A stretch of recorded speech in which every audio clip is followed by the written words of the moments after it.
మే 4వ తారీఖున ఎన్నికల ఫలితాలు వెలువడ్డప్పటి నుంచి పశ్చిమ బెంగాల్లో తృణమూల్ కాంగ్రెస్ పార్టీ కార్యాలయాలకి తాళాలు పడ్డాయి. అవి తెరుచుకోవడం లేదు, ఎవరు రావడం లేదు. కోల్కతాలోని బిధాన్ నగర్ ప్రాంతంలో ఒక వార్డు కార్యాలయం ఉంది. ఆ వార్డు కార్యాలయాన్ని ఏదో కారణం చేత తెరవాల్సి వచ్చింది.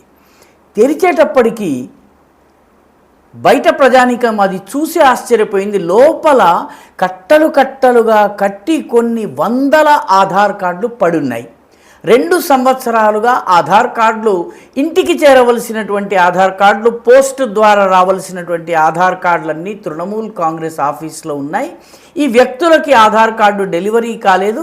బీజేపీ మద్దతుదారులని భావించిన వాళ్ళ ఆధార్ కార్డులు ఏవీ రాలేదు. ఎందుకంటే స్పెషల్ ఇంటెన్సివ్ రివిజన్లో ఆధార్ కార్డును కూడా స్వీకరించారు. కాబట్టి బీజేపీ ఓటర్ల ఓట్లు కట్ చేసేందుకు గాను ఆధార్ కార్డులని అందకుండా చేయటం జరిగింది. కొన్ని వందల ఆధార్ కార్డులు ఆ బూత్ కార్యాలయంలో దొరికింది. ఇప్పుడు రాష్ట్ర వ్యాప్తంగా ఉన్నటువంటి తృణమూల్ కాంగ్రెస్ కార్యాలయాన్ని తెరిస్తే ఈ ఆధార్లు, ప్యాన్లు ఏం బయటపడతాయో అని చెప్పి ప్రజలు కంగారు పడుతున్నారు.